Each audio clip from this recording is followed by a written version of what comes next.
Baik, Assalamualaikum warahmatullahi wabarakatuh. Selamat pagi semuanya. Terima kasih banyak telah menyempatkan waktunya untuk menyimak presentasi dari kelompok kami.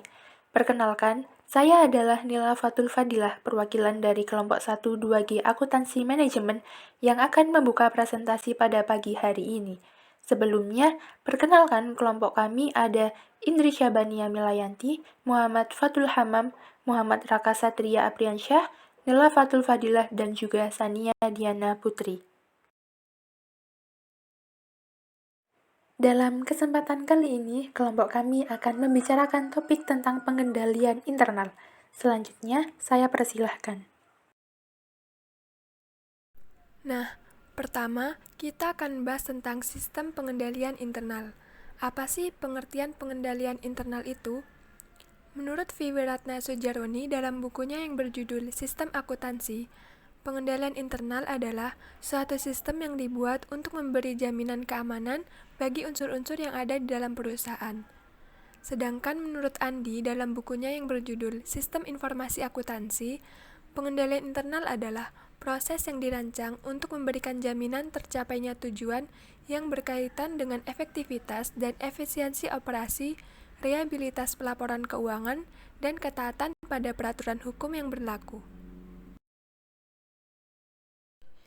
Kemudian, menurut COSO, Committee of Sponsoring Organization Tradeway Commission, pengendalian merupakan rangkaian tindakan yang mencakup keseluruhan proses dalam organisasi. Pengendalian internal berada dalam proses manajemen dasar yaitu perencanaan, pelaksanaan, dan pemantauan. COSO adalah sektor swasta yang dibentuk pada tahun 1985. Tujuan utamanya untuk mengidentifikasi faktor-faktor yang menyebabkan penggelapan laporan keuangan dan untuk mengurangi kejadian tersebut. Yang kedua yaitu komponen pengendalian. Menurut COSO, ada 5 komponen dari pengendalian internal, yaitu 1. Lingkungan pengendalian atau control environment. Lingkungan pengendalian merupakan sarana dan prasarana yang ada di dalam organisasi atau perusahaan untuk menjalankan struktur pengendalian intern yang baik. Kedua, aktivitas pengendalian atau control activities. Kegiatan pengawasan merupakan berbagai proses dan upaya yang dilakukan oleh manajemen perusahaan untuk menegakkan pengawasan atau pengendalian operasi perusahaan. Ketiga, penaksiran risiko atau risk assessment. Manajemen perusahaan harus dapat mengidentifikasi berbagai risiko yang dihadapi oleh perusahaan. Yang keempat, informasi dan komunikasi atau information and communication, merancang sistem informasi perusahaan dan manajemen puncak. Yang kelima, pemantauan monitoring. Pemantauannya adalah kegiatan untuk mengikuti jalannya sistem informasi akuntansi, sehingga apabila ada sesuatu berjalan tidak seperti yang diharapkan, dapat segera diambil tindakan. Yang ketiga, kegiatan pengendalian intern. Yang A, pemberian otorisasi atas transaksi dan kegiatan. Otorisasi dengan cara membubuhkan tanda tangan sebagai bentuk persetujuan dari atasan. B. Pembagian tugas dan tanggung jawab. Pembagian tugas dan tanggung jawab berdasarkan struktur organisasi yang telah dibuat oleh perusahaan. C. Dokumen sebaiknya mudah dipakai oleh karyawan. Dokumen dibuat dengan bahan yang berkualitas agar bertahan lama jika disimpan. Dokumen yang akan digunakan sebaiknya dirancang terlebih dahulu. Yang D. Perlindungan yang cukup ketat terhadap kekayaan dan catatan perusahaan. Yang E. Pemeriksaan terhadap kinerja perusahaan. Yang keempat ada karakteristik pengendalian. Karakteristik pengendalian di sini ada 6. Yang pertama yaitu tepat waktu. Pengendalian harus tepat waktu, meskipun efektivitasnya juga harus dipertimbangkan. Manajer harus mengatasi masalah yang dideteksi pengendalian. Tetapi jika ada hal-hal yang tidak diketahui, bila terjadi masalah yang tidak diharapkan, maka harus diidentifikasi dan ditindaklanjuti. Yang kedua, ekonomis. Pengendalian harus memberikan kelayakan yang wajar dalam mencapai hasil yang diinginkan, atau biaya minimum dan dengan efek samping yang paling rendah. Yang ketiga, fleksibilitas. Keadaan bisa berubah sewaktu-waktu. Rencana dan prosedur hampir pasti berusaha seiring berjalannya waktu. Contoh dari pengendalian yang fleksibel adalah suatu anggaran variabel yang memungkinkan biaya dan tingkat operasi yang berbeda. Yang keempat, menentukan penyebab. Tindakan korektif yang mungkin segera bisa dilakukan bila pengendalian tidak dapat mengidentifikasi suatu masalah dalam perusahaan. Misalnya dalam akuntansi biaya, yang memungkinkan berbagai biaya dan kuantitas diidentifikasi dan dibandingkan dengan standar. Jadi, varians dalam biaya produk atau kuantitas dapat ditelusuri ke masing-masing elemen jika terjadi penyimpangan standar. Yang kelima yaitu kelayakan. Pengendalian harus memenuhi kebutuhan manajemen. Pengendalian tersebut harus membantu dalam pencapaian tujuan dan rencana manajemen dan juga harus sesuai dengan karyawan dan struktur organisasi dari operasi. Pengendalian yang paling efisien dan bermanfaat adalah pengendalian yang berbasis pengecualian, yaitu hanya memproses penyimpangan yang signifikan. Yang keenam, masalah dengan pengendalian. Pengendalian memang membawa manfaat, tetapi juga bisa membawa masalah. Pengendalian bisa membuat suatu fungsi berjalan dengan baik, tetapi dengan satu imbalan, baik berbentuk uang ataupun manusia. Pengendalian yang berlebihan dapat menyebabkan kebingungan dan frustasi. Begitu pengendalian mencapai titik tertentu, maka efektivitasnya sebenarnya bisa menurun, sehingga biaya yang harus ditanggung menjadi lebih besar dibandingkan manfaat yang semula diinginkan. Yang kelima yaitu lingkungan pengendalian intern. Lingkungan pengendalian memiliki 4 unsur. Yang pertama yaitu filosofi dan gaya. Operasi filosofi adalah seperangkat keyakinan dasar atau basic belief yang menjadi parameter bagi perusahaan dan karyawannya. Filosofi merupakan apa yang seharusnya dikerjakan dan apa yang seharusnya tidak dilakukan sebagai bisnis perusahaan. Yang selanjutnya yaitu berfungsinya Dewan Komisaris dan Komite. Pemeriksaan Dewan Komisaris adalah wakil pemegang saham dalam perusahaan berbadan hukum perseroan terbatas.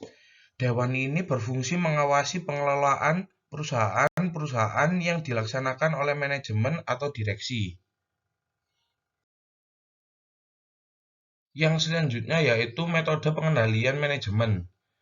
Metode pengendalian manajemen merupakan metode perencanaan dan pengendalian alokasi sumber daya perusahaan dalam mencapai tujuan perusahaan. Yang terakhir ada kesadaran pengendalian. Kesadaran pengendalian dapat tercermin dari reaksi yang ditunjukkan oleh manajemen dari berbagai jenjang organisasi atas kelemahan pengendalian yang ditunjukkan oleh akuntan intern atau akuntan publik. Yang selanjutnya adalah unsur pengendalian intern. Yang pertama ada pengendalian umum atau general control. Unsur pengendalian umum meliputi yang pertama organisasi. Dalam manual sistem, pengendalian dilaksanakan dengan memisahkan fungsi-fungsi pokok yaitu operasi, penyimpanan, dan akuntansi. Yang selanjutnya ada prosedur pengujian program. Yang selanjutnya ada prosedur pengembangan sistem. Yang selanjutnya adalah pengawasan terhadap fasilitas. Yang selanjutnya yang terakhir yaitu pengolahan data. Yang kedua ada pengendalian aplikasi atau application control. Dibagi menjadi dua yaitu ketelitian dan kelengkapan.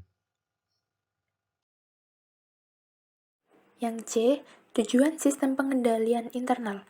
Yang pertama, menjaga kekayaan dan juga catatan organisasi. Yang kedua, mengecek ketelitian dan juga keandalan data akuntansi. Yang ketiga, mendorong efisiensi dengan menggunakan sumber daya dan sarana. Yang keempat, mendorong dipatuhinya kebijakan manajemen.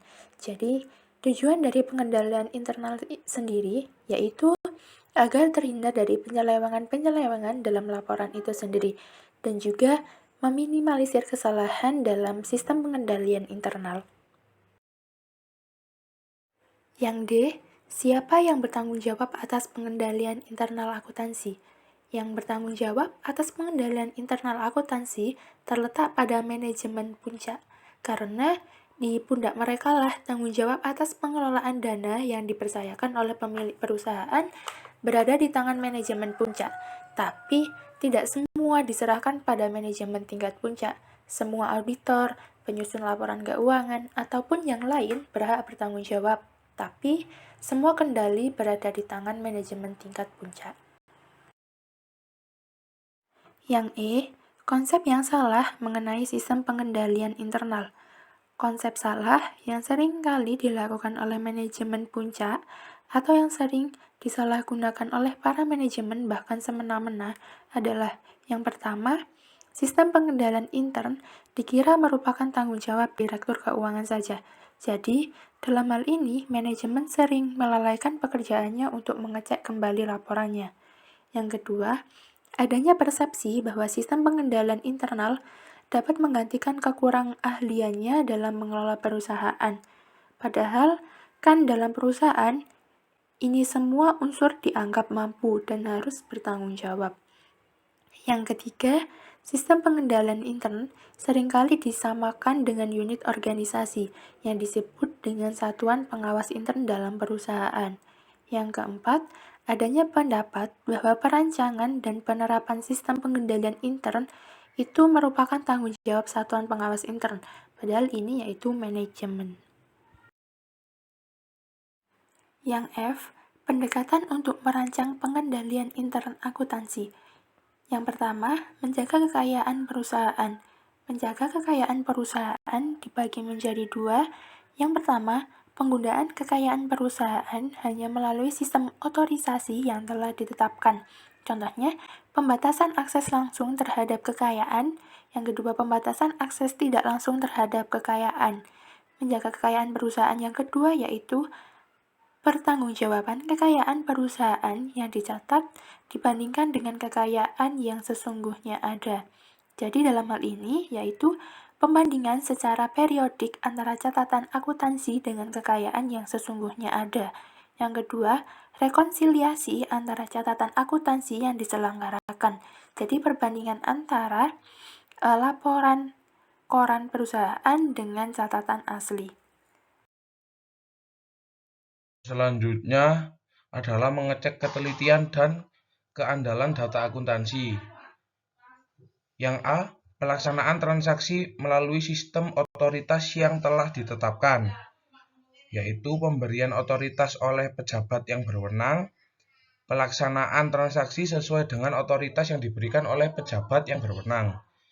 Yang B, pencatatan transaksi yang terjadi dalam catatan akuntansi, yaitu pencatatan semua transaksi yang terjadi, transaksi yang dicatat adalah benar-benar terjadi, transaksi dicatat dalam jumlah yang benar, transaksi dicatat dalam periode akuntansi yang seharusnya, transaksi dicatat dengan penggolongan yang seharusnya.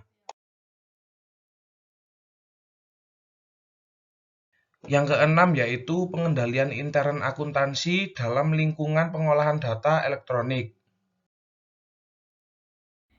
Sistem pengendalian intern dalam perusahaan yang menggunakan manual sistem dalam akuntansinya lebih menitik beratkan pada orang yang melaksanakan sistem tersebut. Jika komputer yang digunakan sebagai alat bantu pengolahan data, maka akan terjadi pergeseran dari sistem yang berorientasi pada orang ke sistem yang berorientasi pada komputer. Pengendalian intern akuntansi dalam lingkungan pemrosesan data elektronik dibagi menjadi pengendalian umum dan pengendalian aplikasi. Pengendalian umum merupakan standar dan panduan yang digunakan oleh karyawan untuk melakukan fungsinya. Unsur pengendalian umum ini meliputi organisasi, prosedur dan standar untuk perubahan program, serta pengembangan sistem dan pengoperasian fasilitas pengolahan data.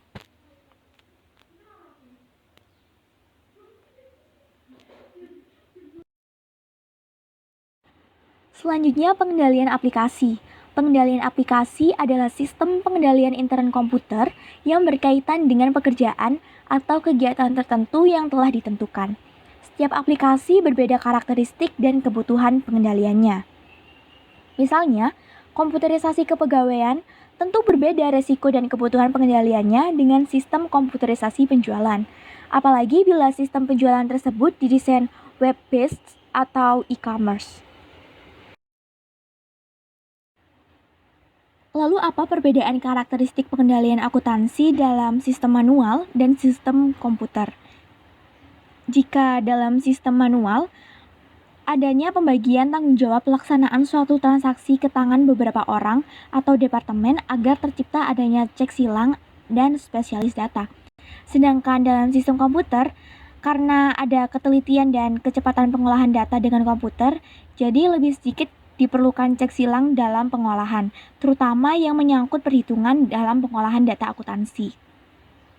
Perbedaan yang kedua, jika dalam sistem manual dilakukan pemeriksaan secara visual terhadap transaksi penting dan dokumen yang diproses melalui sistem. Sedangkan dalam sistem komputer, komputer dapat melakukan berbagai pemeriksaan yang semula dilakukan oleh manusia menjadi program komputer, sehingga mengurangi pekerjaan editing dokumen secara visual. Lalu perbedaan yang ketiga, manual sistem menitikberatkan pengendalian di tangan manusia, yang dicapai dengan pembagian tanggung jawab pelaksanaan transaksi ke beberapa orang atau bagian. Sedangkan dalam sistem komputer, menitikberatkan pengendalian melalui program komputer, sehingga pembagian tanggung jawab fungsional dan pelaksanaan transaksi dapat dikurangi. Sekian presentasi dari kelompok kami. Terima kasih atas perhatiannya. Jika dalam presentasi ada kurangnya, untuk teman-teman boleh menambahkan atau mereview kembali materi terkait pengendalian internal. Sekian dari kelompok 1. Wassalamualaikum warahmatullahi wabarakatuh.